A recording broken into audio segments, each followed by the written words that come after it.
अब आप सोचो 60% वाला डॉक्टर कितना बढ़िया ऑपरेशन करेगा, 90% वाला कितना करेगा। मैंने आपसे डिटेल में बात की तो मुझे ये एहसास हुआ आप आरक्षण का वैसा विरोध नहीं का, आप कह रहे हैं कि जिन लोगों को आरक्षण है उनमें जो गरीब तबके के लोग हैं, जो डिजर्विंग लोग हैं, उनको इसका फायदा मिले बजाय उन लोगों को कि जो क्रीमी लेयर में है। क्योंकि इंस्टीट्यूट में पढ़ने के लिए वो बच्चा जाएगा जिनके माँ बाप के जेब में पैसे होंगे। राम जी अकेले ही रावण को मार सकते थे, उनमें इतनी प्रतिभा थी, पर फिर भी उन्होंने एक टीम बिल्ड करी और सबको अलग अलग टास्क देके उस टीम को आगे लेकर बढ़े। गिलहरी तक को एक था कि भाई वो कंकड़ भी लेकर डाले राम सेतु में, लेकिन डाले। मेरे एक ड्राइवर था, उसकी डेथ हो गई, जो वो पेट में था। उसकी माँ ले गई इस काम को लगाओ। अब 8वीं क्लास में क्या लगाऊं, तो ये झाड़ू पूछा कर लेगा घर पे, मैं कही नहीं। तो मैंने उसको सूर्यगढ़ भेज दिया।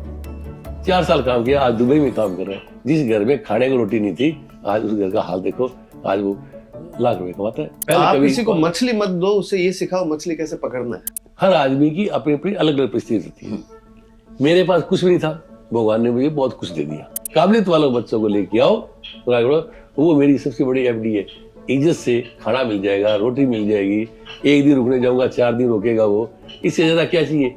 और न तो मेरे साथ बच्चे जाने वाले, न कोई बीबी जाने वाले, न खानदान जाने वाला। मारवाड़ी में मेरी मम्मी कहावत कहती है कि जाजो लाख रीजो साख। लाख रुपया जावे तो डरना नहीं, लेकिन खुद की जो साख है, रेपुटेशन है, जो खुद को प्रॉमिस है, वो हमेशा रखना। आज अम्बेडकर साहब को दुनिया पूछती है, भारत के संविधान का निर्माता। आप सपोज करो उसको बड़ौदा दरबार हेल्प नहीं करते, तो इतना अच्छा प्रतिभावान लड़का कुछ किए बगैर इस दुनिया से चला जाता।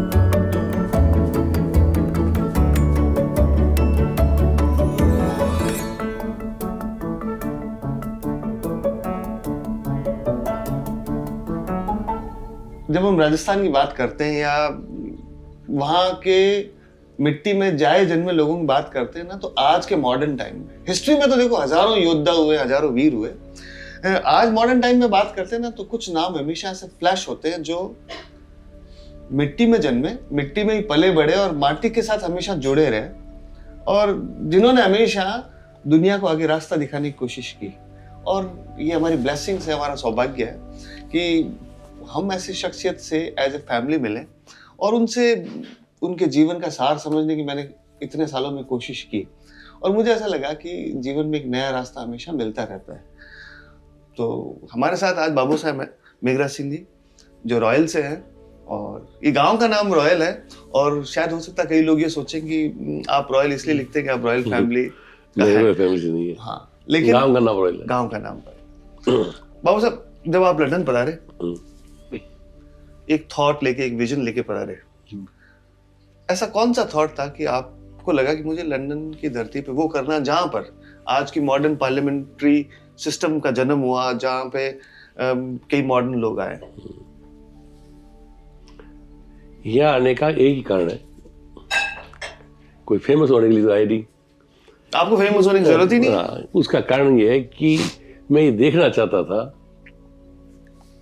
कि इस जगह पे, जिस जगह प्रोग्राम आप लोगों की मेहनत से, ठीक है, आप लोगों की सोच के हिसाब से रखा गया है, और ये आइडिया था कि वहां पे ऐसे कौन सी बिल्डिंग थी जहाँ उनमें क्या काबिलियत थी उसको बनाने की, और फिर ऑल ओवर वर्ल्ड राज करने की। अगर उनमें काबिलियत नहीं होती तो वो वर्ल्ड पे राज नहीं करते। सही बात। और यहाँ पे जितने राजस्थानी भाई, हिंदुस्तानी भाई जो आए हुए हैं, उनमें भी कोई ना कोई क्वालिटी है। नहीं तो 140 करोड़ की पब्लिक सारी यहीं आ जाती है। तो आप लोगों में सब में कोई ना कोई क्वालिटी है, काबिलियत है। बगैर काबिलियत के कोई आदमी नहीं पहुंच सकता। और तुम्हारे बिजनेस, तुम्हारा सोच, तुम्हारे हर चीज तुम्हारी अलग अलग है, और आप अपने अपने क्षेत्र में माहिर हो, तो आप में काबिलियत होगी। और जिस लोगों ने काबिलियत की वजह से पूरे वर्ल्ड पे राज किया, उनका और हमारे आपसे विचार विमर्श कोई उनसे क्या सीखा जा सकता है, और आज जो प्रेजेंट यहाँ पे लोग हैं उनसे क्या सीखा जाता है, ठीक है, ताकि हम हिंदुस्तान के अंदर यूनाइटेड ग्लोबल पीस फाउंडेशन के लिए कोई अच्छा काम करें और एक मैसेज दें सर्व समाज को। या एक समाज, राजपूत समाज की बात नहीं है, सर्व समाज को। और फिर एक अच्छा काम कैसे कर सकते हैं जो आज के समय में आवश्यकता है। आवश्यकता ही आविष्कार की जननी है। इस टाइम जो मैं महसूस कर रहा हूं हिंदुस्तान में उसमें क्वालिटी खत्म हो रही है, काबिलियत खत्म हो रही है। उदाहरण के तौर के ऊपर सरकारों ने आरक्षण दिया, अब ईडब्ल्यू के माध्यम से सभी को आरक्षण दे दिया जिसमें काबिलियत है। तो आज सबसे बड़ी समस्या क्या आ रही है, एक बड़ी हीन भावना कि मैं तो सेक्रेटरी बिजनेसमैन है, हम तो हर दरवाजे पे जाते हैं। एक तो वो है 98, 99, 100% नंबर लेके IAS, IPS और कोई भी अधिकारी बनता है। एक उसके बगले बैठा है 60% वाला। अब आप सोचो 60% वाला डॉक्टर कितना बढ़िया ऑपरेशन करेगा, 90% वाला कितना करेगा। तो उनमें क्वालिफिकेशन में फर्क है, परंतु संविधान ऐसा है जिसकी वजह से उनको सुविधा दी। अब ये सुविधा दी गई, ये किस लिए दी गई? देने वाले ने अच्छे सोच के साथ में दी भाई ताकि गरीबों का उत्थान हो। बिल्कुल, इसके अलावा तो कथा नहीं। सही बात। अब गरीबों को उत्थान, उनको नौकरियां मिले, समानता है, तो समानता हो गया। अब असमानता बहुत चरम सीमा पे बढ़ रही है। अमीर ज्यादा अमीर हो गए, गरीब नहीं, ज्यादा। उसका कारण कि जिनको आज जितने भी अधिकारी 90% ले लो, 80% ऐसे लोग आ गए जो एक्चुअली पढ़ाई में बहुत कमजोर है। तो साधन संपन्न घरों के थे, उन्होंने स्कूल ज्वाइन किए, कॉलेज ज्वाइन किए और परीक्षा में जब गए तो उनको आरक्षण का फायदा बढ़ाया, वो अधिकारी बन गए। पर इसको इंग्लिश में हम कहते हैं लेवल प्लेइंग फील्ड नहीं था। हाँ, समानता नहीं रही। समान। अभी बैलेंस्ड आउट कर रहे हो आप। अब समानता कौन देगा? इन्हीं समाजों के लोग, गरीब लोग जिनके 90% नंबर आ रहे हैं। सरकार ने सब जगह पे स्कूलें खोल रखी है और आजकल बच्चे जा भी रहे हैं, उनके 90% नंबर तो आ जाते हैं। आगे उनके खाने की व्यवस्था नहीं है, नंबर 1। फिर उनकी कोचिंग के पैसे नहीं है, आने जाने के पैसे नहीं है, जेब खर्चे के पैसे, तो शहर में जाके वो कैसे कर सकते हैं, सर्वाइव नहीं कर सकता। इसलिए अच्छे बच्चे वापिस बैक फुट पे आ जाते हैं, छोटा मोटा काम करके अपना जीवन निभा। वो इंटेलिजेंट ज्यादा है।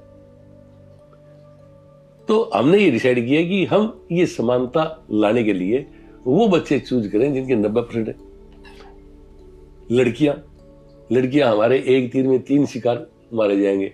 नंबर 1, वो इंटेलिजेंट है तो मेरिट में आएगी, मेरिट में नहीं आएगी तो आरक्षण में आएगी, आरक्षण में नहीं आई तो किस में आएगी? महिला आरक्षण में आएगी, जो महिला आरक्षण भी आ गया।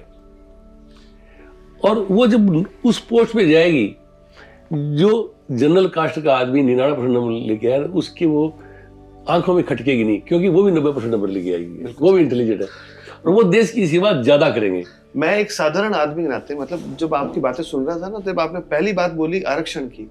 इस टॉपिक पे जो ये कोई बात करता है ना, लोग सोचते हैं कि ये आरक्षण का विरोध कर रहे हैं। मैंने आपसे डिटेल में बात की तो मुझे ये एहसास हुआ, आप आरक्षण का वैसा विरोध नहीं का, आप कह रहे हैं कि जिन लोगों को आरक्षण है उनमें जो गरीब तबके के लोग हैं, जो डिजर्विंग लोग हैं, उनको इसका फायदा मिले, बजाय उन लोगों को कि जो क्रीमी लेयर में है, जो ऑलरेडी साधन संपन्न है और वो अपने ही कम्युनिटी में उस साधन संपन्नता के बलबूते पर आरक्षण का फायदा ले रहे हैं, गरीबों को वापस कोई फायदा नहीं। दूसरी बात, ये आइडिया क्यों सोचा है, इसकी भी एक अलग सोच है, मेरी सोच है। जैसे मेरे को भगवान ने क्षत्रिय कुल में जन्म दिया है, हमारा क्या धर्म है? आज लड़ाई का सिस्टम खत्म हो गया, लड़ाई तो लॉ एंड ऑर्डर बन गया, सरकार चला रही है, तो उसकी तो आवश्यकता ही नहीं है। पहले हम लोगों को बहुत इज्जत से देखा जाता था और हम भी इज्जत करते थे। अब आर्थिक युग आ गया, आर्थिक युग सब ने आपका धंधा पकड़ लिया, कोई एतराज नहीं। अब मेरा जो धर्म है, मेरी जाति का धर्म, मैंने ये सोचा है कि ये लोग अपने से दूर क्यों हो गए? क्योंकि पहले हम इनका सहयोग करते थे, हमारे पूर्वज, आज सहयोग नहीं कर रहे। नंबर 1। दूसरा, इसके अंदर आप देखोगे कि एक गांव के बच्चे को या लड़की को आपने पढ़ा दिया, उसको प्लेटफॉर्म मिल गया, तो गांव में आपके 90% लोग आपको अच्छा बोलेंगे, गलत नहीं बोलेंगे। बिल्कुल। परंतु इसके पीछे आपका सोच, अगर आपका उद्देश्य केवल मानव सेवा है तो चलेगा, अगर स्वार्थ होगा तो फिर कुछ नहीं होने वाला। इसलिए हमने ये सोचा है कि समानता आएगी और ये देश में ज्यादा सेवा देंगे। उसका कारण है, उनको ये पता है कि मेरी अगर ये यूनाइटेड ग्लोबल पीस फाउंडेशन सहायता नहीं करता, मैं इस जगह पे नहीं पहुंचता। उसकी सोच में रात दिन का अंतर आ जाएगा, तो उसका भी नेचर जो है हेल्पिंग नेचर बन जाएगा। वो आए हुए गरीब आदमी, कोई भी जनता कोई काम कराने आएगा तो उसको आदरपूर्वक पूछेगा। परंतु खाते पीते घर के जो लड़के, आप कई खानदान ऐसे देखोगे उनके एक एक नहीं 10-10 8-8 आरक्षण में आ गए। IAS उनके बच्चे जा रहे हैं, वो सब अच्छे हैं, उनके जो बच्चे जा रहे हैं वो एक तो कम पढ़े लिखे, फिर सोने की चम्मच लेके पैदा हो गए। तो वो जब उस सीट पे बैठेंगे तो उनमें अहंकार तो जरूर आएगा, उनके एटीट्यूड्स उतने अच्छे नहीं हो सकते जितने एटीट्यूड्स उन बच्चों के होंगे। तो इससे लोगों को और सीखने को मिलेगा। जब गांव के बच्चों को इन्हें पता लगेगा कोई हेल्प करने वाली संस्थाएं आ रही है तो वो उनसे हेल्प मांगेंगे, उनका भविष्य है। अच्छा, ऐसे बच्चों को एक फायदा हो रहा है, ये इंटेलिजेंट है, इनको सरकारी नहीं तो गैर सरकारी कोई स्किल्ड काम, स्किल्ड काम, ठीक है। स्किल्ड काम के लिए भी हमने एक योजना सोची है जो पहले करके दिखाएं, और मैं किया हुआ हूं। जैसे टूरिज्म है, टूरिज्म अकेला टूरिज्म नहीं, ये हॉस्पिटलिटी जो इसको बोलते हैं, इसमें हॉस्पिटल में आदमी चाहिए, इसमें आज के रोजाना एक होता है होटल, एक होता है मोटल, एक होता है रोटल, एक होता है फ्लोटल। इनमें सब खाने पीने लॉजिंग व्यवस्था, इसमें कुक भी चाहिए, हाउसकीपर भी चाहिए, सब तरह के लोग चाहिए। इसमें इतना वर्ल्ड वाइड स्कोप है। आप उदाहरण करो कि पहले 50 बच्चे ले रहा हूं अगले साल, उनको ट्रेनिंग कराऊंगा, 10वीं पास वाला अनपढ़ आए चाहे पढ़ा लिखा है, 3 साल की अप्रेंटिस, तो 10,000 तो दिलवाऊंगा मेरे होटल से और 15,000 देगा एनजीओ। 3 साल खत्म होने के बाद 3 साल में वो आदमी परफेक्ट आदमी बन जाएगा। और वो जब देश में कितने लोग, हमारे पास डेटा होएगा कि कितने लोगों ने यहाँ पे नौकरी ज्वाइन की है और कितनी विदेश में की है। मैं इस पे ऐड कर देता हूँ, मतलब मैं आपने तो देश को मैं बता रहा हूँ, देश को कितना बड़ा फायदा होगा, आप कल्पना से बाहर है। अगर 1 लाख लोग बाहर चले गए, 20,000 रुपये आपके घर भेजते हैं, तो 20,000 लाख रुपए की फॉरेन करेंसी हिंदुस्तान सरकार को मिली। तो अपना धर्म है कि हिंदुस्तान को भी, जिस भारत में अपन रह रहे हैं, उसको भी आर्थिक रूप से मजबूत करें। तो पहला हमारा उद्देश्य है सिर्फ आर्थिक रूप से मजबूत करें। व्यक्ति मजबूत होगा तो देश मजबूत होगा। आप जो फरमा रहे थे ना अप्रेंटिसशिप का, हाँ। आप विश्वास नहीं करेंगे, 100-200 साल पहले से इंडिया में अप्रेंटिसशिप बहुत कॉमन थी। सुनार का बेटा सुनार के यहाँ काम करके सुनारी का काम सीखता था, कुम्हार का बेटा कुम्हार के यहाँ सीखता था, वो अप्रेंटिसशिप थी। मॉडर्न वर्ल्ड में, इंग्लैंड में अभी पिछले 3-4 सालों से अप्रेंटिसशिप पे भयंकर जोर है। यूनिवर्सिटीज ने क्या किया कि अलग अलग कॉर्पोरेट और अलग अलग कंपनी से कॉन्ट्रैक्ट कर लिया कि आपके यहाँ बच्चा 3 साल काम करेगा, यूनिवर्सिटी उसको थोड़ा कोर्स कराएगी, आपके यहाँ जॉब करेगा, आपको यहाँ सैलरी मिलेगी, 3 साल बाद हम उसको डिग्री दे देंगे। ये अप्रेंटिसशिप का एक नया शानदार फॉर्मूला, और उसको आप इंडिया के अंदर गवर्नमेंट में ना होते हुए अप्लाई कर रहे हो, वो रिमार्क। उसका कारण है, मैंने फूड क्राफ्ट इंस्टीट्यूट से डिप्लोमा किया, पहले साल में किया कुकरी पे, दूसरे साल किया, फिर मैं ट्रेनिंग के अंदर, चलो मेरी जान पहचान थी, मेरी भीम सिंह जी वजह से मैं ये जगह, और वहाँ पे मैनेजर भी अच्छे थे, तो मैंने उनको बोला भाई मैं 8 घंटे नौकरी भी कर लूंगा और अप्रेंटिस भी कर लूंगा, मतलब ट्रेनिंग भी कर लूंगा। हाँ। तो मेरे तो वो मौका मिल गया। परंतु हम अगर 100 बच्चे एक बैच में थे, उसमें 10% होटल लाइन में नहीं गया। उसका कारण क्या है कि 1 साल के डिप्लोमा में एक अनुभव नहीं मिलता। होटल वाले को चाहिए अनुभव, हाँ। वो बच्चे के पास है नहीं। बच्चे को कम सैलरी ऑफर करेंगे, उतने वो काम करेंगे राजी नहीं, क्योंकि इंस्टीट्यूट में पढ़ने के लिए वो बच्चा जाएगा जिनके माँ बाप के जेब में पैसे होंगे। सही बात है। गरीब लड़कियों जगह नहीं है। तो गरीब लड़कों के बारे में आपने क्या सोचा? इसलिए मैंने पहला उदाहरण तो मैं खुद ही बैठा हूं, फिर मैंने ऐसे एक्सपेरिमेंट मेरे होटल में की है। मेरे एक ड्राइवर था, उसकी डेथ हो गई जब वो पेट में था, उसकी माँ ले गई इस काम को लगाओ। अब 8वीं क्लास को क्या लगाऊं, तो ये झाड़ू पूछा कर लेगा घर पे, मैं कही नहीं। तो मैंने उसको सूर्यगढ़ भेज दिया, 4 साल काम किया, आज दुबई में काम कर रहा है। जिस घर में खाने को रोटी नहीं थी, आज उस घर का हाल देखो, आज वो लाख रुपए कमाता है। सही बात है। तो ये इसी के वो स्किल्ड हो गया। अब आपके साथ वो 1-2 बच्चों को और ले जाएगा, उसके वर्ल्ड वाइड उसका रास्ता खुल गया। मेन उद्देश्य इसका ही है। सॉरी मैं काट रहा हूँ आपको, बट ये जो आप सेवा और फाउंडेशन की जब बात करते हैं तो बहुत सारी धारणाएं मन में बनती है।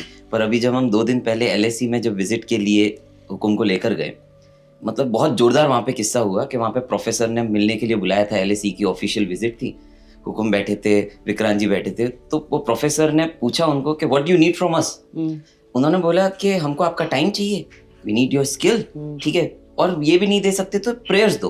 तो प्रोफेसर ने बोला कि बट मनी, ठीक है। तब विक्रांत जी और हुकुम ने बोला कि मनी भी है, पैसा हमको नहीं चाहिए, हमको तो आपका स्किल और आपका सपोर्ट चाहिए। किसी भी फाउंडेशन, पूरी दुनिया में किसी भी चैरिटी के लिए ये बोलना, क्योंकि चैरिटी बोलते ही लोगों के दिमाग में बहुत सारी धारणाएं आ जाती है, चैरिटी मतलब पैसा खाने का तरीका।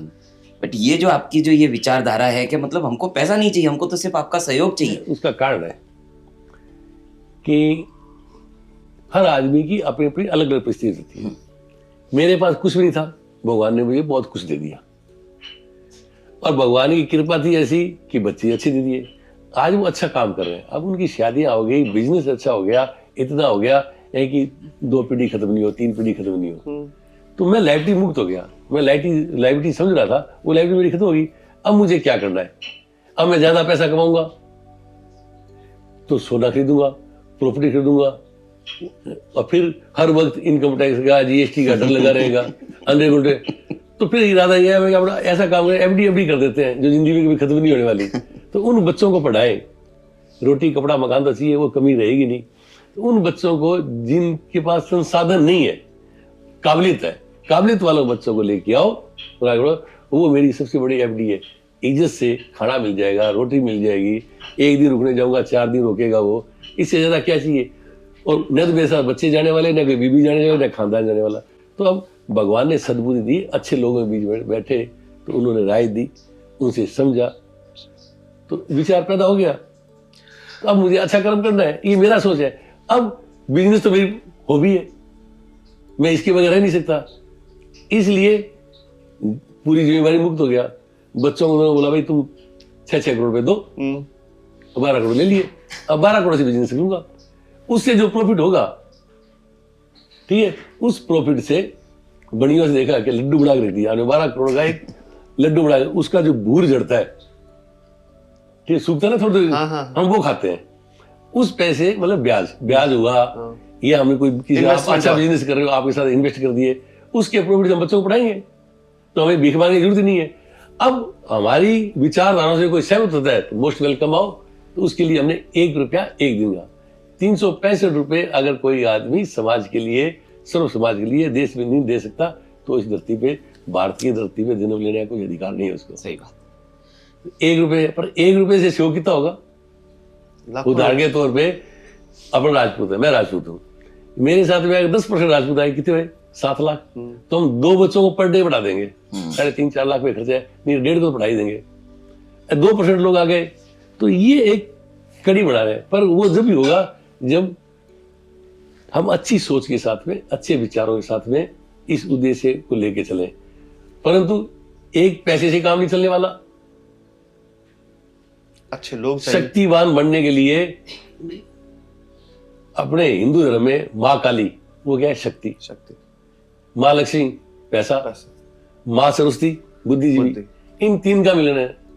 जैसे मैंने सोचा भाई आरक्षण तो शक्ति होगी, सरकार ने दे दी, सरकार से बड़ी शक्ति तो कोई है नहीं। भगवान ने हमें पैसे दिए, हो गया।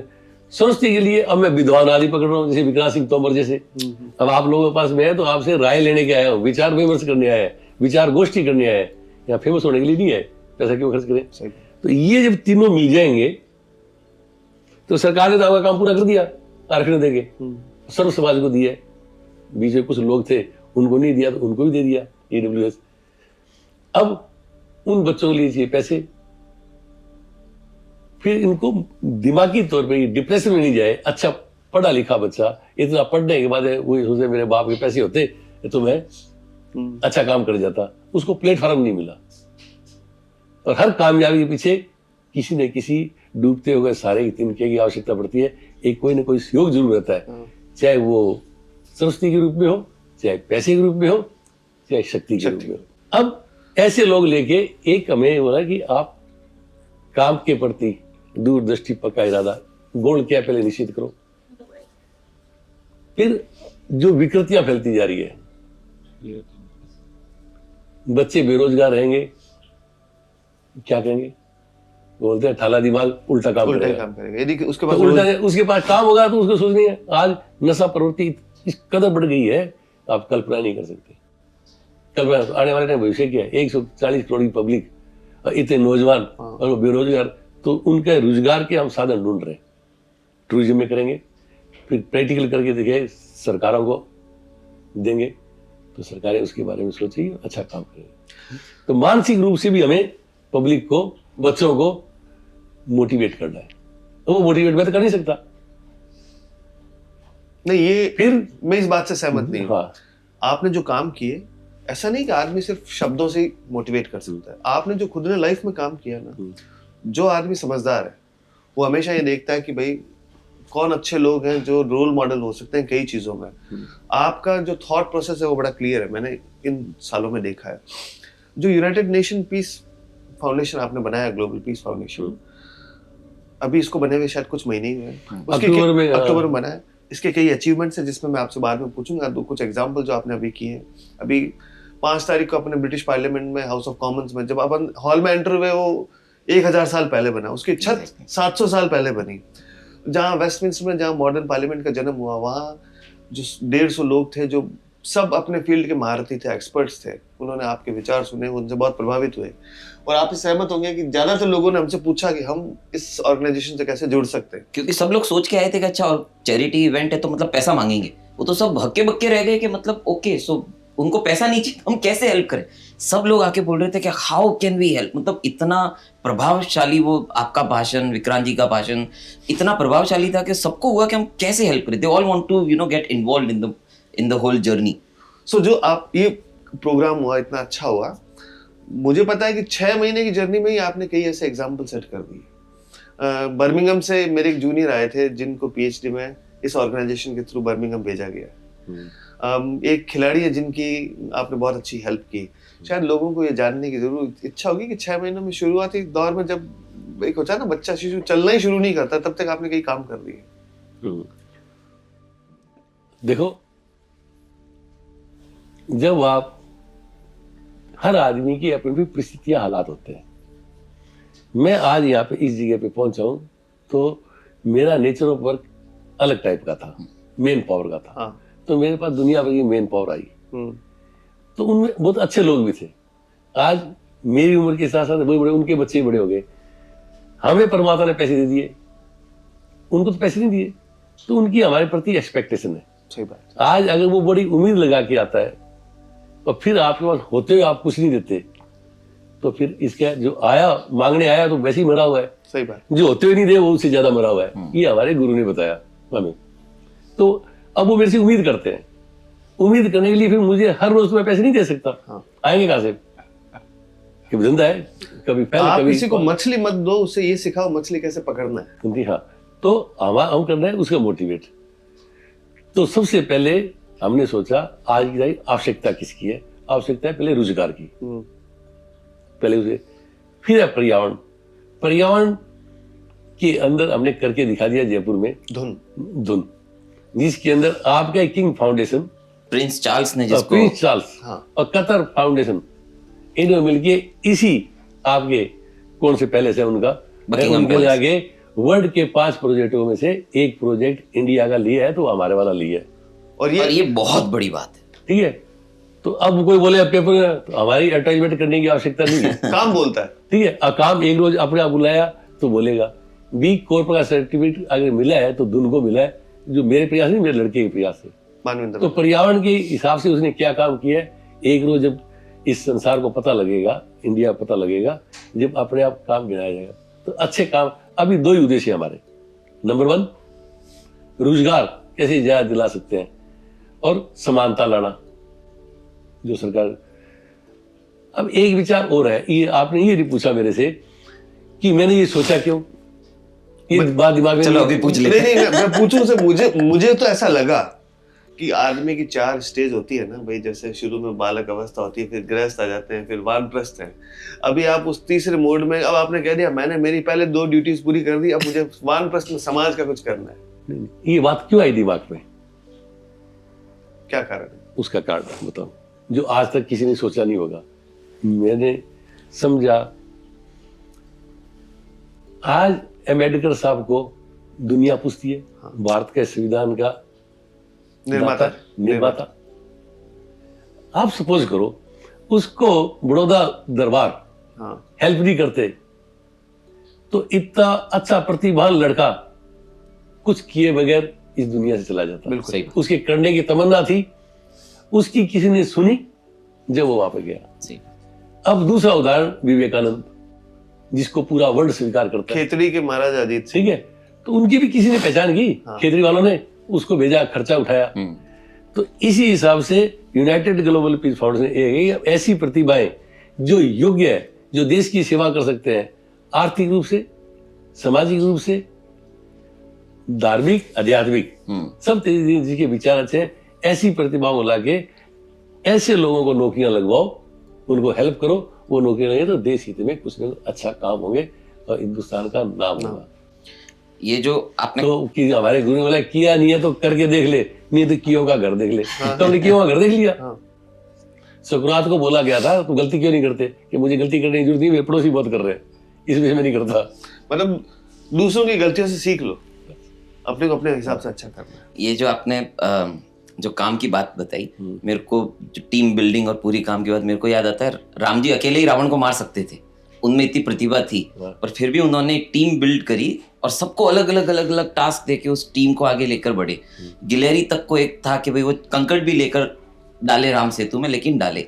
तो आप क्या अपेक्षा रखते हो कि लोग कैसे इस सेना में जुड़े और कैसे सहयोग करें? देखो, सहयोग जब हम अच्छा काम करेंगे तो ऑटोमेटिक भावनाएं जागृत होगी, जागृत फिर एक के ऊपर एक कड़ी बनती जाएगी। सिखाना क्या है? लॉयल्टी। सब कुछ करो पर एक काम मत करो, आमने सामने बैठ के विश्वास देके विश्वासघात मत करो, इससे बड़ा पाप। ये विद्वान लोग समझाएंगे, मैं नहीं समझा पाऊंगा। मैं जितना नॉलेज है उतना ही कर पाऊंगा, इसलिए हम विद्वानों को इकट्ठा कर रहे हैं, उनसे विचार विमर्श कर रहे हैं।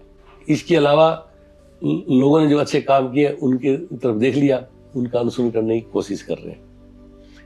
देश के हालात आप जानते हो, जनता सरकार के लिए बोझ नहीं बने, उसके लिए एसेट बने, उसके लिए ज्यादा रोजगार मिलेंगे लोगों को तो पर व्यक्ति आय बढ़ेगी तो देश की आय बढ़ेगी।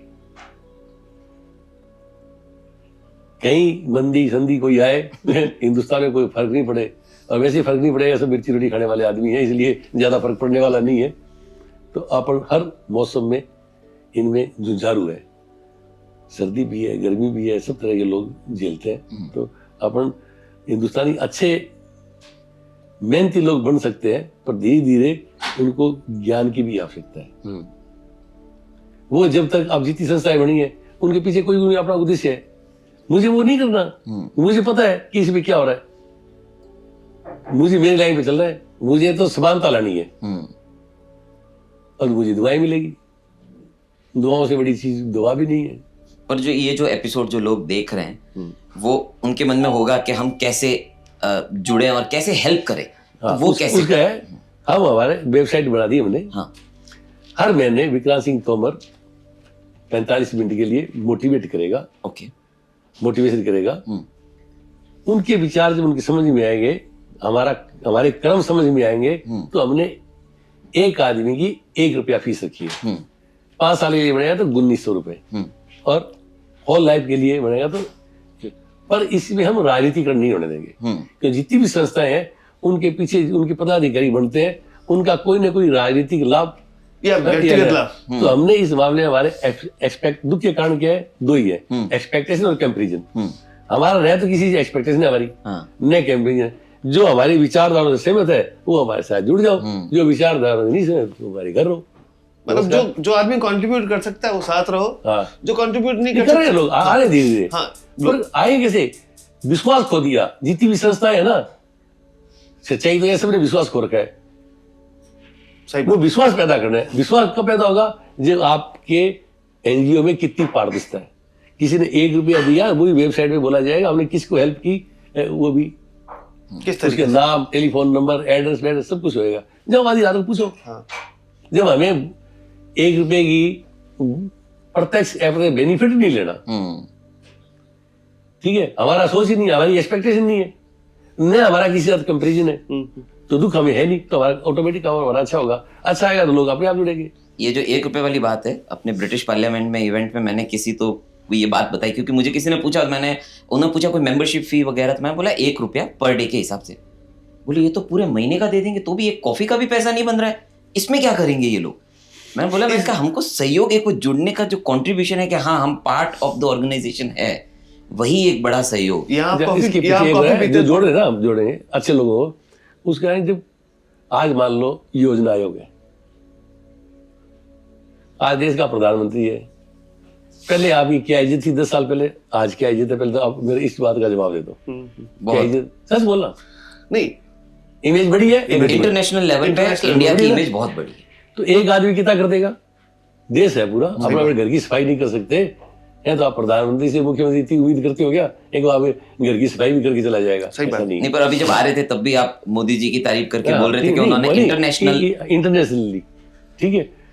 तो अच्छे लोग जब आएंगे, अच्छा सोच लेंगे, तो उन्होंने भी आपको टीम बना रखी होगी। सारे तो आइडिया पट गया ही नहीं। सही बात। तो कोई ना कोई विचार गोष्ठी बनेगी, जैसे इजराइल वालों ने की थी, जो मैंने कल उदाहरण दिया था। तो विचार गोष्ठी से एक अच्छे अच्छे आइडिया लोग आएंगे, उसको अपन आगे प्लेटफॉर्म पे लेंगे, आगे इस प्लेटफॉर्म पे लेके आएंगे। अभी जितना कर सकते हैं, ठीक है, खुद की क्षमता है वही करेंगे। पर्यावरण में गौ सेवा तो वैसे ही करते आए हैं, सरकारी बहुत कर रही है, कोई ज्यादा वो नहीं है। हमारी वजह से गरीब लोगों के घर कैसे बसे, ताकि एक व्यक्ति सक्सेस होएगा तो 5 आदमी का पेट पालेगा। अभी एम सेंटर ऑब्जेक्ट ये और कोई ऑब्जेक्ट नहीं है हमारा, सिर्फ जो वंचित लोग हैं उनको आगे लेके आना है। मेरा मेन बिजनेस जो था कमाई का, वो था बजरी। किन्हीं कारण से वो बंद हो गया, अच्छा, ठीक। और नेगेटिविटी फैल गई। नेगेटिविटी फैलने से हमारी आर्थिक स्थिति बहुत भारी कमजोर है। अच्छा, दुनिया समझ रही है सारे काम मेरे हैं, वो सच्चाई थी वो मेरे थे नहीं, पर मेरी झूठी, ठीक है, वाह ज्यादा हो गई थी। जैसे मैं ही हूं, तो भैंस की दूध बहुत है, पांडे को कितना मिलता है, मालिक जितना छोड़ना होता ही है ना, तो मुझे तो वही मिलेगा। पर नाम मेरा था तो बदनाम भी मैं उड़ रहा। तो हमारी आर्थिक स्थिति बहुत ज्यादा कमजोर हो गई। अच्छा, 1 लाख रुपए ली तरसा था। तो एक रोज मेरी इसी 800 बीघा जून प्रोजेक्ट है, इसका ग्राहक मिल गया मेरे को। तो मैं यार 300-350 करोड़ मिलेंगे, 400 करोड़। अपने एक पोता एक पोती, उस दिन मेरा स्वाद था कि उस वजह मैं भी थक गया था। जैसे महाराणा प्रताप को पित्त लग नहीं होता, महाराणा प्रताप नहीं बनता, ज्ञान देने वाले लोग। सही बात। तो मैंने मेरे लड़के को बोला, मैं घर चला गया जल्दी, मैं कहा भाई यार अपनी इस जमीन को बेच देते हैं, तो एक तो कर्जा उतार देंगे सारा, और 20-25 पोता पोती एफडी करवा दें, तुम लोग होटल चलाओ, तुम्हारे मजे मारो, होटल के कर्जे वर्जे बैंक के सब साफ करके छुट्टी कर देंगे। मैंने ये शब्द बोले तो उसकी आंखों में भर आई, बड़े वाले मानवेंद्र की। जिस प्रोजेक्ट इस धुन के अंदर मेरा कोई ज्यादा रोल नहीं है, मैं सहयोगी हूँ केवल। तो मैं क्या ऐसे क्या हो गया? तो मेरे घर वाली भाई चले गए, आज क्या कह दिया इसको? मैं कुछ नहीं, मतलब ये बोलो है, अब बुढ़ापा आ गया है, 62-63 साल के हो गए, तो अब इससे ज्यादा क्या करें, रिटायरमेंट का टाइम हो गया, अरे एंजॉय करो, हमने दुख पा लिया, तुम क्यों पा रहे हो अननेसेसरी? तो उसने 5 मिनट सोच के, तो सोच रहा था, छोटे वाला भी आ गया कि क्या हो गया, मैं कुछ नहीं हुआ। तो उसने 5 मिनट सोच के बताया कि आप ऐसे करो कि होटल सारे बेच दो, इसको मत बेचो। अरे होटल में तो फिर भी खाने का खर्चा आएगा, इसे तो पैसे लगने हैं कि मेरी जूतियां घट जाएगी सरकारी काम करवाने के लिए, जैसे नक्शे वक्शे पास करवाने में, इसको कन्वर्ट करवाने। वो कह नहीं, मैं कारण बता। फिर उसे कारण पूछा, तो उसने बोला कि मेरे को वर्ल्ड के टॉप लोग, वो मैंने मेरे योजना बताई, तो उन्होंने प्रत्यक्ष अप्रत्यक्ष मेरे सहयोग किया, ठीक है। तो मेरे को पैसे थोड़ी दे दिए, कि पैसे का सहयोग नहीं होता। उन्होंने कईयों ने मुझे विश्वास दिलाया, कईयों ने आईडी दिए, कईयों ने एक से एक आपके दोस्तों को मिलाया। तो आज दुनिया के वो टॉप लोग, 3-4 आदमियों ने नाम गिनाए मेरे को, प्रणय मिस्त्री, जॉन हार्डली, जो बेस्ट स्कूल इन वर्ल्ड है, रोजर बिक्स, एक्स प्रधानमंत्री यूनान, कि ये लोगों ने ये क्यों आए? लक्ष्मी ने मेरे को इनके अंदर इन लोगों से इंट्रोड्यूस, वो क्या बोलेंगे, हिंदुस्तानी कहते हैं, करते कुछ नहीं। कल को मेरे को किसी चौराहे पे वो मिल गए कि तुम्हारी इस प्रोजेक्ट का क्या हुआ, तो मैं ये बोलूंगा ना मेरा बाप ने बेच दिया, तो फिर तो वो कहानी, सबकी कहानी है, वो अपनी कहानी हो जाएगी। जी फिर मेरे छोटे वाले लड़के ने बोला कि ये इनको करने दो, अपन देखेंगे संघर्ष। मैं कहा स्थिति बहुत बुरी है, लाख रुपए भी नहीं है, और सच्चाई है ये। जो फिर जाके वो फिर उसको सपोर्ट किया भाई ने, और मेरे को मोरल सपोर्ट किया, मैं देख लूंगा, आप टेंशन मत लो, मोरल सपोर्ट। इस वजह से आज वो इस मुकाम पे पहुंचा है। मैंने तो उसकी है, पर पीछे सपोर्ट चाहिए। हाँ। तो वो सपोर्ट जब दूसरों को दे सकते हैं तो इन बच्चों को देंगे तो वो भी बच्चे अपने जैसे हैं, उतना ही मान सम्मान रखेंगे। और चाहिए क्या आखिर, एड देखो, भाषा तो सभी बोलते हैं, सही बात। कि साथ में कोई नहीं जाएगा, मरना है तो मरना ही है, तो इस साथ मुझे ही पता है कोई नहीं जाएगा, तो फिर इसे पीछा छुड़वाए ना। बिल्कुल, ज्यादा मोह रखने की जरूरत नहीं है। रही धन की बात कि पैसा, तो मुझे शिक्षा लेने की जरूरत नहीं है, किसी कोई पीएचडी करने की जरूरत नहीं है, कोई धंधा करने। ट्रक ड्राइवर समझा देता है, पीछे लिखा होता है समय से पहले भागे से ज्यादा कभी नहीं मिलेगा। तो मिलना वही है जो ऑलरेडी जैसे हमारे कर्म किया है वैसे हमें मिल जाएगा, कोई दिक्कत नहीं। देखा जाए ना बाबू साहब, तो आपकी खुद की लाइफ भी एक होता है ना अप एंड डाउन वाली। आदमी के पास छोटा सा स्ट्रेस हो तो वो अंदर से खत्म हो जाता है। आप कई बार ऊपर चढ़े, वापस गिरे, वापस चढ़े, वापस गिरे, वापस चढ़े, इतना रोलर कोस्टर। हाँ, हम सुनते हैं अमिताभ बच्चन के साथ एक बार ऐसा लाइफ में हो गया, लेकिन यदि ढंग से मैं आपकी लाइफ में मुझे लगता है ये रोलर कोस्टर तो बहुत सालों में चला, कंटिन्यू चलता ही जा रहा है। कंटिन्यू चलता ही जा रहा है। ये आपकी लाइफ का एक पार्ट है, और मुझे ऐसा लगता है जो आदमी जितना गिरता है वो उतना ही ऊपर चढ़ता है। ये आपकी लाइफ में इसका एग्जाम्पल है। अभी रिसेंटली मैं किसी की पॉडकास्ट सुन रहा था, तो उन्होंने कहा था कि भगवान उसको ज्यादा दुख देता है, चैलेंज देता है, जिनको वो आगे बढ़ाना चाहता है, उसको तैयार कर रहा है उसके लिए। तो अभी आपने जैसे कोरोना वाली बात बताई, उससे पहले भी कई बार ऐसे डाउन आए, तो हर बार सेम ही बात हुई, वापस आप ऊपर चढ़े। शुरू में शायद मुझे पता घर की आर्थिक स्थिति नहीं थी, स्ट्रॉन्ग थी नहीं, आपने एज ए कुक अपना करियर शुरू किया। आप कौन से कंट्री में आपने काम किया? मैं 2 साल बहरीन रहा, 2.25 साल। हाँ, फिर मैं ग्रीक टूरिज्म सऊदी अरब चला गया था, और फिर उसके बाद वापस इंडिया में। वहाँ क्या है कि वहाँ एक्चुअली मैं गया तो ये सोचिए कि हमारा ये बॉस रेस्टोरेंट खोलेगा, 4 दोस्तों को बुलाएंगे, अपन विदेशों में घूमेंगे, कोई लाइब्रेरी थी नहीं। हाँ, तो ये ख्वाब लेके चले गया, जबकि मेरे को मना किया था हमारे होटल के मालिक ने कि तू मत जा, हाँ, वहाँ दुख पाएगा। पर हमारे कोई जिम्मेदारी थी नहीं, हम चले गए ख्वाब देख के। वहाँ जाके जो मेरा असली काम कुक का था वो तो हुआ नहीं। वो तो हो गया खत्म, चमड़ा सीख रही है, काम करते हैं।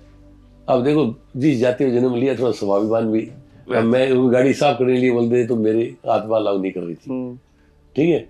अब बॉस है तो वही घर में झाड़ू भी मारनी पड़े, सफाई भी करनी पड़े, तो वो मेरी आत्मा लाभ नहीं की। तो मैं ये समस्या मेरे जो 2-4 जानकार मिले उनसे करता था। तो कानून ट्रेवलर्स के अंदर एक साउथ इंडियन था, उसने बोला जैसलमेर चले जाओ, आने वाले वक्त के अंदर 100% ये टॉप पे जाएगा, वर्ल्ड के टॉप टूरिज्म सेक्टर में जाएगा। मैं ऐसी किया, वहाँ तो कुछ है नहीं कि वहाँ पे जो चीज़ है बाकी और कहीं नहीं है, डेजर्ट है।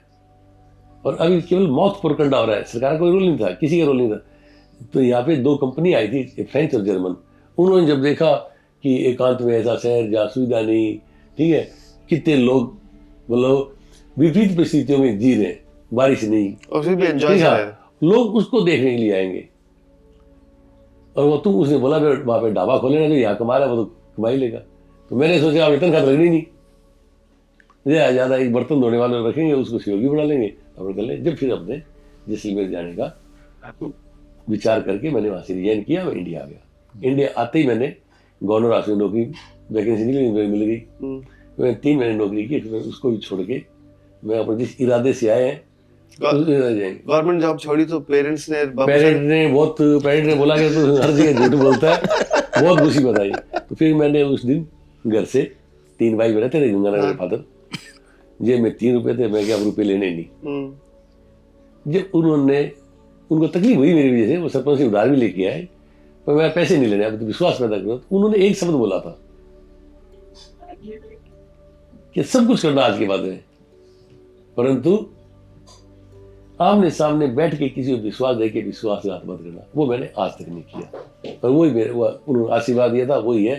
फिर मैंने 30,000 में गहने गिरवी रख के, जिद्दी था ही मैं, और जिद्दी। फिर मुझे अपने आप पे कॉन्फिडेंस था कि जो काम मेरे हाथों से होना है, तो मैं किसी पे डिपेंड नहीं हूँ ना।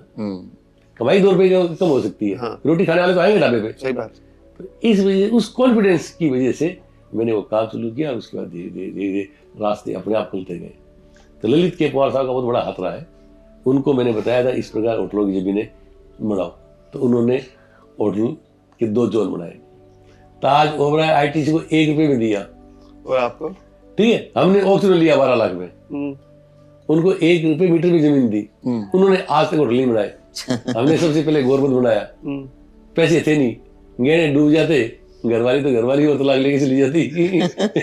तलाक तो नहीं लेते हमने तो जाति के अंदर, तो बताओ उधर मजा करो। नहीं हकीकत है ये, नहीं पर सबका सहयोग रहा मतलब तो नहीं, फिर भगवान ने अपने आप रास्ते कर दिए। जब आपके इरादे सॉलिड हो, नीयत अच्छी हो और आपको अपने आप में कॉन्फिडेंस है, तो भगवान कोई ना कोई रास्ता 101 ये मैंने मेरी जिंदगी में एक बार नहीं 4-5 बार देख चुका हूँ। घर बैठे पैसे आ जाते हैं। फिर सूर्यगढ़ क्या हुआ? हाँ, फिर उसको किया, बना तो लिया, तो फिर अयोध्या कांड, बॉम्बे कांड हो गए, तो हमारे पास इतनी पूंजी थी, हम फेल हो गए। उस टाइम दारू में घुस गए थे, फिर एक चीज में दारू का काम करेंगे, पैसे होंगे तो दोबारा बना लेंगे। तो मेरे साथ में 2 जो गए थे, एक मेरे कजिन साला दिलीप सिंह, उसने रजवाड़ा बनाया, मैं देश में छोड़ के आ गया, और पृथ्वीराज मेरा दोस्त था जिसको मैं ही लेके गया था, उसने बनाए 2 होटल उसने बनाए, 2 दिलीप जी बनाए। फिर मैं 10-12-15 साल बाद में गया, तो जिनको मैं लेके गया था उनमें थोड़ा सा वो एक होता है ना, वो ठीक है, सक्सेसफुल हो गया, हाँ, तो ज्यादा हिंदी बोलने लग गए। अच्छा। तो मैंने कहा, अब अपन बढ़ाते हैं। फिर एक नई सोच के साथ में कि मैं अब अपना ऐसा काम करेंगे जो अपना कोई कंपटीशन नहीं रहे, इस तरीके का। तो वो बनाया, अब बच्चे चला रहे हैं, बढ़िया, अच्छे लोग मिल गए। सही बात है। फिर तो अभी उसके बाद तो बजरी के हुए, दारू के काम हुए, फिर लेकिन अभी वापस आप ट्रेडिशनल जो आर्किटेक्ट की या पुरानी जो हेरिटेज बिल्डिंग्स है। नहीं, ये तो मेरा शौक है। हाँ, लक्ष्मी निवास लिया, नरेंद्र वन का मॉडिफिकेशन, ये शौक है तो भगवान दे देता है। कुछ चावल किला आ गया, घर बैठे आया। देखा जाए तो मारवाड़ में सबसे शानदार किला ही कुचामन का है। इसमें हमारी कोई एक्सपेक्टेशन नहीं है, इसमें हमें पता है पैसा नहीं मिलेगा, किसी की भी एक पैसा नहीं है, और मिल नहीं से जिनमें खड्डर हो रहे हैं। तो ये हिंदुस्तान की विरासत है, विरासत बना के जाएंगे। तो मारवाड़ी पहले बोलते थे या तो गीतों में याद किया जाता है, बीतों में याद किया जाता है, तो हम बीते बनाएंगे। शाहजहां ने बना दिया ताजमहल, तो जब तक ये ताजमहल रहेगा, शाहजहां का नाम रहेगा। और देखा जाए तो आज राजस्थान में भी इतने सारे फोर्ट पैलेस आपने लिए, एमपी में लिए, यूपी में लिए। ज्यादातर लोगों को इसके बारे में एहसास नहीं है। आप चाहते हैं तो उसी पैसे से आप एक नई शानदार इमारत खड़ी कर सकते थे, पर आपने उस हेरिटेज को नहीं। ये एक तो शौक था, एक विरासत है। दूसरी बात, अभी हमने विचार छोड़ दिया था। विचार यार सरकारी प्रॉपर्टी लेंगे, 100 बीमारियां रहती है, छोड़ दो इसको, और खुद की जमीन खरीद के खुद का ही बढ़ाएंगे। ये डिसीजन ले लिया था, क्यों, इनमें कमाई तो होती नहीं है। हाँ। पर अभी यूपी के अंदर बहुत अच्छी पॉलिसी आई है। तो देखो, अब जी तो सबका ललचाता है ना। ये मोदी का, योगी का एक सपना है कि हम बुंदेलखंड को टूरिज्म डेस्टिनेशन बनाए। ये बाई चांस बॉम्बे गया था, मीटिंग में चला गया योगी के, तो मैं कहा अब लेना ही लेना ये। तो प्रयास किए, पॉलिसी बहुत बढ़िया थी, अभी तक हमने हिंदुस्तान में ऐसी पॉलिसी नहीं देखी। तो पार्टिसिपेट किया तो उसमें एक विशेषता ये थी कि वो लोग सिर्फ विजन देख रहे थे कि आप, ठीक है भाई, हमें पैसे वाले नहीं चाहिए, हमें विजन चाहिए कि जो यहाँ पे कुछ नई चीज करे। जो उसके अंदर एक कमेटी का गठन किया गया, जो किस आदमी का क्या विजन है, पैसे को नहीं देखा गया। क्या आपका बैंक बैलेंस कितना है, कंपनी का ये नहीं, वो तो हाईएस्ट बिड चाहिए, पर 20% उन्होंने नंबर रख लिए थे किसी प्रेजेंटेशन के। तो मैं तो नहीं गया था, मेरे वाला लड़का गया वहां पे। हाँ, बाकी तो हर आदमी क्वालिफाई हो रहा था वहां पे। तो हमारे सामने ओबराय वगैरह ये सभी थे। तो वो तो जैसी एक ही प्री पार्टी चल रही है सबकी, एक दूसरे दखल कर रहे हैं, थोड़ा ऊपर नीचे कर लेते हैं। तो उससे पूछा तो उसने बोला मोटोरोला इंडस्ट्री हम डेस्टिनेशन बनाना चाहते हैं। तो वहां पे जो कितनी उच्च क्वालिटी वो थे, उन्होंने उसके काम देखा और विजन देखा, उस आधार पर प्रॉपर्टी दी है। अब वो हो गया प्रेस्टीज पॉइंट, ले तो लिया। जिन्होंने विश्वास किया वो विश्वास का है, तो अब उसको हम बना के तैयार करके देंगे। जैसा अभी आपने कहा था कि जिनसे एक बार आमने सामने प्रॉमिस कर दिया, हाँ, जिसका ट्रस्ट ले लिया, उसको ट्रस्ट को तोड़ना नहीं। मारवाड़ी में जिसको कहते हैं इसीलिए आज अब यूनाइटेड को तो हम जिनके लड़कों का विजन है, पैसे नहीं है, प्लेटफॉर्म नहीं है, विजन वालों को लेके कंपटीशन करवाएंगे तो देश में योग्य बच्चे अच्छी पोस्टों में जाएंगे, उनका सोच अच्छा होगा, उनके विचार अच्छे होंगे, उनके कर्म अच्छे होंगे। जो दूसरे लोग कर रहे हैं खाते पीते करके, उनमें उनके सोच में रात दिन का अंदर आपको इसे तब्दीली देखना, 10 साल में क्या तब्दीली करके दिखाते हैं। मैं उस चैलेंज करते हैं, चैलेंज है मेरा। ये जो चैलेंज आप कर रहे हो ना, अभी मेरे पास एक मारवाड़ी का कोट याद आया जब आपने कहा था। मारवाड़ी में मेरी मम्मी कहावत कहती है कि जाजो लाख रीजो साख। लाख रुपया जावे तो डरनो नहीं, लेकिन खुद की जो साख है, रेपुटेशन है, जो खुद को प्रॉमिस है, वो हमेशा रखना।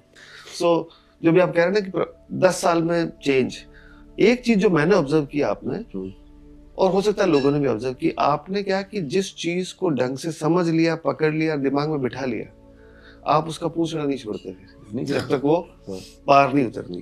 तो अभी जो आपने नया अभी ये यूनाइटेड नेशंस वाला ही पकड़ा है, 10 साल में जो जो चीजें आपने अभी पिछले 4-5 दिन में अपन ने कितने घंटों बैठ के बातें की, मैं ऑनेस्टली बता रहा हूँ, बातें मैं इसलिए करता हूँ जिससे मुझे वो सीखने में, समझने में, सिंथेसाइज करने में, एब्जॉर्ब करने में मदद मिले। और अब मेरे को ये 2-4 दिन में, ये 5 दिन में फीलिंग आई कि ये काम चाहे गाँव का काम हो, चाहे रोजगार का काम हो, चाहे गरीब तबके को ऊपर लाने का काम हो, सरकारें इस पर सोचती जरूर है, पर नीचे तक पहुंचते पहुंचते योजनाएं फेल हो जाती है। लेकिन जो आप कर रहे हो उसी तरीके से होगा जरूर, क्योंकि आप जिद्दी आदमी हो, बिठा लिया आपने दिमाग में। 10 साल में आज हो सकता है लोगों के मन में शंका हो, सवाल हो, लेकिन 10 साल में मुझे लगता है धरातल पे ये जब उतरेगा ना, तो शंकाएं और सवाल सारे खत्म हो जाएंगे। जिस तरह से देखो दून प्रोजेक्ट किया, आज अपने को एक तरह से मेरे को प्राउड है कि मेरे लड़का उस प्रोजेक्ट को वर्ल्ड में किस लेवल पे लेके, किस लेवल के ऊपर, ठीक है। ये सेम उसी दिन घटना है जिसमें प्रधानमंत्री जी वहां पे गए हुए थे यूएनए में, और वो भी गया हुआ था। उनका सब्जेक्ट अलग होगा, उसका सब्जेक्ट था तो पर्यावरण संबंधित। तो जब वो हो सकता है तो ये तो इजी है, बहुत आसान, इसमें लगी कुछ नहीं ना। हम तो सिर्फ मध्यम है, हमें उल्टे सुलटे वो काम नहीं, एक होता है रीजनेबल, एक होता है अनरीजनेबल। वही मेरे लड़के से सुना है, तो मैं तो अनरीजनेबल पे काम कर रहा हूँ। मुझे इससे बढ़िया काम तो नजर ही नहीं आया। न तो मुझे हॉस्टल चलाना, न बड़ा बड़ा देख लिया, सब बेकार, आउटपुट नहीं आया। क्या था, कितने करोड़ रुपए दे दिए हैं, उसका आउटपुट नहीं आया। सच्चाई है ये। अब सोचे आउटपुट नहीं है तो इसका तरीका क्या है? इसका तरीका ये है, मारवाड़ी कहावत है, रोटी खाओ पतल फाड़ो जान छुटाओ। लड़के को चाहिए अच्छा इंस्टीट्यूट चाहिए अच्छा लड़का, उनके बीच की दूरी कम कर दो, हम खत्म कर देंगे, रिजल्ट आना ही है, सामने दिख रहा है। और ये जो आपने डेडिकेशन वाली और आपने पूछना पकड़ने वाली बात बोली ना, अपन 4 दिन से साथ हैं, 4 दिन से घंटों बातें करी होगी अपन ने, और आप डेडिकेटेड मतलब पूरा डेडिकेशन के साथ सिर्फ इसी सब्जेक्ट पे अपनी बातें हो रही है। ये क्यों कर रहे हैं? मेरा एक चैलेंज है, अभी नहीं, आप 6 महीने बाद में, साल भर बाद में आना, ठीक है, राजस्थान में। जो बच्चे आज ही नहीं, हमारे पास 40 लड़के लड़कियां आ गए जो अभी कोचिंग ले रहे हैं। कोई इजी नहीं है, एक के ऊपर 4-5 लाख रुपए खर्च लगते हैं। सही बात, ठीक है। उनको जब देखोगे ना तो आपका हृदय परिवर्तन ऑटोमेटिक हो जाएगा। जब आप पूछोगे वो किस घर से बिलोंग करती है, बाप क्या करता है, माँ क्या करता है, किसी की माँ नहीं मिलेगी, किसी के बाप नहीं मिलेंगे, किसी को प्लेटफॉर्म नहीं मिलेगा, आपका ऑटोमेटिक हृदय परिवर्तन हो गया। हृदय परिवर्तन होने से क्या मिलेगा? आपकी भावना जागृत होगी। खरबूजे देख के खरबूजे का रंग बदलता है तो आप भी अच्छा करोगे। हो सकता है हम 10 को पढ़ाए, आप 1 को पढ़ा दोगे। सही बात। तो चेंज तो आना ही है, ये प्रकृति का नियम है, हर क्रिया की प्रतिक्रिया होनी है। इसमें आप जो कर रहे हो ना, उसमें जो मेरे को अच्छी चीज ये लगी कि जो दोनों तीनों चीजें आप कर रहे हो, वो पहले आप खुद करके देख के एज ए सैंपल रख रहे हो लोगों के सामने, उसके बाद लोगों के पास डिसीजन पावर है कि यार ये तो काम तो हो रहा है, तो क्यों नहीं हम। मारवाड़ी में एक और कहावत है, घी में घी सब गाले, तेल में घी कोई गुंजा। सो जो आप कर रहे हो, जब घी दिखेगा लोगों को तो लोग सोचेंगे चलो एक मिरिया घी मैं भी डालता हूँ। ये मुझे इसका अच्छा पॉजिटिव पॉइंट। नहीं तो उदाहरण पड़ा ना, राजदीप को हमने हेल्प की इस मामले में, जिसने कहते हैं जिसने आपका संघर्ष देखता है कीमत वो जानता है। तो राजेंद्र गुड्डा उठा था मेरे पास में, वो आगे लड़का, न हम जाने उसको न वो जाने, उसकी हेल्प कर दी, आज वो अमेरिका बैठा है और 6 बच्चों को और ले गया, तो 6 घर सुधर गए। सही बात है। दूसरा जो मेरे ड्राइवर का लड़का जिसकी डेथ हो गई थी 93 में, उसको ट्रेनिंग करवाई, बच्चे की तरह का, आज वो सक्सेस हो गया। हाँ, वो जो बर्मिंघम में यूनिवर्सिटी में पीएचडी कर रहा है अभी है, हाँ। वो मेरे को नहीं जाने, मैं उसको नहीं जाने। तो उस दिन मैं पैसे नहीं देता उसको, तो यहाँ आता नहीं आता भगवान, पर उस दिन आने की संभावना खत्म हो गई थी। अरे मेरे पास आता ही क्यों। हाँ। ऐसे और भी बहुत उसे उदाहरण। हाँ। अशोक सिंह वर्ल्ड में 4थे नंबर पे आया, जूते ही नहीं थे उसके, देश का नाम कमाया ना। बिल्कुल। अभी गोल्ड मेडल जीत गया है चंडीगढ़ में, तो ठीक है, उसका वो काम, हमने हमारी हेल्प कर दी, एक्सपेक्टेशन कुछ है नहीं, तो तकलीफ भी नहीं हुई। मतलब एक बात मैं बोल सकता हूँ, सबको दिखता है जितने लोगों से आप मिले हो, ये जो डेडिकेशन है ना आपका, मतलब आप पूरा एकदम वो पूरा अर्जुन की वो जो निशाना है ना, आप मतलब डेडिकेशन से उसी के बारे में बात करते हो। ये मैं बहुत आपके मोटिवेटिव बता रहा हूँ, उसका कारण क्या है। अभी हिंदुस्तान में प्रतिभाओं की कमी नहीं है, एक भावना पैदा करनी है हमें, जब लोग जुड़ेंगे जो भावना पैदा होगी। सही बात। नौकर को एक मालिक से उम्मीद होती है, बहुत कुछ उम्मीद होती है, और मालिक को नौकर से उम्मीद होती है। इनका दोनों का मिलन करवाना है। तो हमने नौकरी की, जब हमारे मालिक हमसे क्या चाहते थे वो हमारे समझ में आई हुई है, फिर हम मालिक बन गए तो नौकरी की क्या एक्सपेक्टेशन है वो जानते हैं। इसलिए मेरे जैसे घर में न तो आपको ड्राइवर मिलेंगे न नौकर मिलेंगे, वो गरीब है, अनपढ़ है, पर वफादार नंबर 1, लॉयल्टी नंबर 1। तो मतलब रॉयल वालों को लॉयल चाहिए। वो ऑटोमेटिक हो जाएगा, ऑटोमेटिक हो जाएगा। सही बात। अरे देखा है आपकी, मैं उदाहरण बता दूं आपको, किसी गरीब घर का लड़का आएगा ना, उसकी खाने की बड़ी इच्छा होगी। अगर आप उसको वफादार बनना है और आपका फिर अच्छा वर्कर बनना है, तो उसकी तो देखो वक्त उस जी भर के खाने दो। एक दिन खा के उसका जी भर जाएगा, उसकी खाने की इच्छा ही खत्म हो जाएगी। हमारे साथ ऐसा हुआ है रामबाग में। हम रामबाग में गए तो हमने तो गंगानगर में देखा नहीं, तो 15 अंडे खा जाते थे तोड़ के कोल्ड स्टोर में। नहीं, सच्चाई है। हाँ। और बड़ा दूध का, मक्खन का बड़ा शौक होता था। तो मैं जो 2 महीने खत्म हो गया और खाने की इच्छा ही खत्म हो गई। तो जो आपके चेहरे की जो लालिमा है, हाँ, या जो तेज है, वो उस रामबाग के कोल्ड स्टोरेज का कमाल है। हाँ, मतलब वो एक राजेश भैया था मेरा दोस्त, वो कहीं से हेल्थ बढ़ेगी, हम पतले तो थे ही, हाँ। तो खाओ, और सब पचा गए। पर एक दिन ऐसी स्थिति कि मेरे रोटी तो अंदर जाती नहीं थी, बस कोई सूप ले लिया, रोल ले लिया, खाने की इच्छा ही खत्म हो गई। और आज अब मेरी कोई खाने की इच्छा भी नहीं है। आई थिंक जीजा कुछ तो भी बोलना चाहते हैं। हाँ। आप भी आके कुछ बोल सकते हो। आ जाओ आ जाओ इधर, आ जाओ। कुछ आप पूछना चाहते हो तो पूछ लो। नहीं पूछ लो। खावा की बात कर दिया। बस अब है ना, थोड़ा पास में 15 मिनट में खाना खा के रवाना होंगे। हाँ। अब टाइम हो गया। मैं तो नहीं, आप खावा की बात कर रहे हैं मैं, क्योंकि मैं मन दे दो, मैं बहुत खा ले हूँ।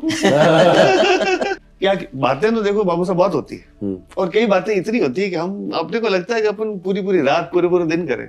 मैं इनको कह रहा था कि जब हम बिस्तर पे लेटे लेटे घंटों हथाई करते हैं, और आपको याद होगा कि जब हम राजस्थान में शाम को रात को छतों पे सोते थे लाइन से, तो हम पता नहीं कितनी देर रात तक बातें करते थे। बातें करने से आदमी का मन नहीं भरता, क्योंकि जब आप मन की बात करते हो, बाकी आप बाहर सुपरफिशियली बात करो, 5 मिनट भाषण सुनते आदमी बोर हो जाता है। तो हमारी भी वही स्थिति है, और हम चाह रहे हैं, मैं 10 साल का तो आपने लंबा टाइम दे दिया, मैं अभी 6 महीने में जो काम किया, मुझे लगता है 2-3 साल में अपन वो आप लोग वो काम कर दिखाएंगे कि ये जो बातें कर रहे हैं उससे ज्यादा 1000 गुना एक्शन हो जाएगा। ऐसी मेरी शुभेच्छा। अनइमेजिनेबल काम हो जाएगा। 100% है। अभी तो हम ये देख रहे हैं कि हमारे में कितनी कमी है, उन कमियों को कैसे दूर करें। सही बात। वो कमियां दूर करेंगे, बहुत सी कमी है, ठीक है, आदमी पहचानने में कमी आ जाती है, तो वो कमियां दूर करके, ठीक है, फिर समस्या का हल ऑटोमेटिक हो जाएगा, कोई दिक्कत नहीं है। समस्या ढूंढनी है, जहाँ समस्या वहाँ हल ढूंढ लेंगे। वहाँ हल हम ढूंढ लेंगे, इतना भगवान ने IQ दिया है। क्योंकि जो किसान है उसको पता है हल क्या होता है। ठीक है। नहीं, मेरे पास तो बहुत अच्छी योजना है। हाँ। ऐसी योजना जो आप बताओगे मेरे मुकाबले में कुछ सोच नहीं सकता। तो आप कहें तो हम मोदी जी की रिक्वेस्ट करेंगे नीति आयोग में आपको, है नीति आयोग में आपको। नहीं, सच्चाई मेरे को नहीं जाना नीति आयोग में, तो अब इसके काबिल है। हम तो आप लोगों की बुद्धि है का परीक्षण करके आप में जो बुद्धि है अच्छी अच्छी ले लेंगे और उसमें छाड़ के बढ़िया सा लड्डू बना के उन्हें बताएंगे। प्रधानमंत्री वगैरह तो कुछ हो भी नहीं सकता। देखो सही बात। सरकारी काम सरकार को करना है, हाँ पर उनकी समझ तो आए, सही बात। समझ तो आए, पर वो चीज नजर नहीं आ रही लोगों को। हम प्रधानमंत्री को या सरकार को वो योजना बना देंगे जी सरकारी जेब से 1 रुपया नहीं लगे। एग्री।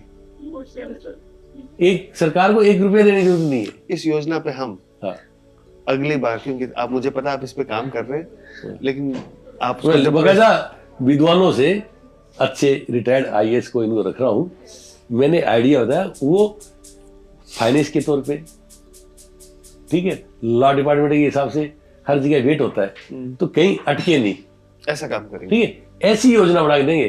फिर इम्प्लीमेंट तो सरकारों को करना है, अपना थोड़ी करना है। इस योजना पे हम डिटेल में चर्चा करेंगे और मैं उस समय का इंतजार करूंगा और आपसे यही बातें क्या कहते हैं कि आपस का जो संवाद है उसको हम भविष्य में करेंगे।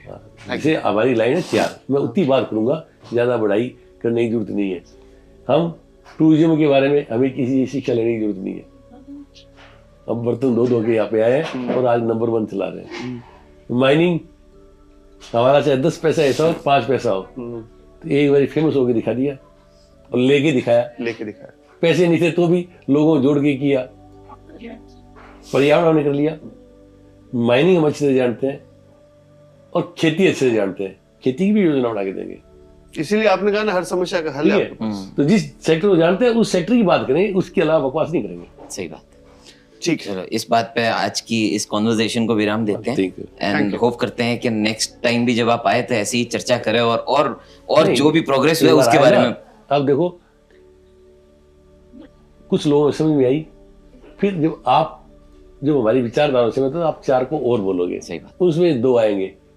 तो पहले एक खेल होता था कि भाई तू 5 मेंबर बढ़ा, तेरे को इतना बेनिफिट, फिर 5 हाँ। तो इसमें पैसे का बेनिफिट नहीं होगा, इसमें शोहरत का बेनिफिट है। सही बात। आपको पता लगेगा कि आपके मोटिवेशन से आपके पीछे कितने लोग हैं जो आपकी विचारधारा से में जुड़े, सही। उतने ही आप सक्सेसफुल जाओगे। ठीक बिल्कुल अगर लोग आप विचारों से में क्यों आएंगे लोग? कोई नहीं। सही। और दुनिया का कायदा है, मेरे से कोई बेनिफिट किसी को मिलेगा वही मेरे पास आएगा। सही। तो बेनिफिट को पैसे का नहीं ना, किसी चीज का, और मैं भी वही जाऊंगा। मन मिलने की बात है ना। सही बात।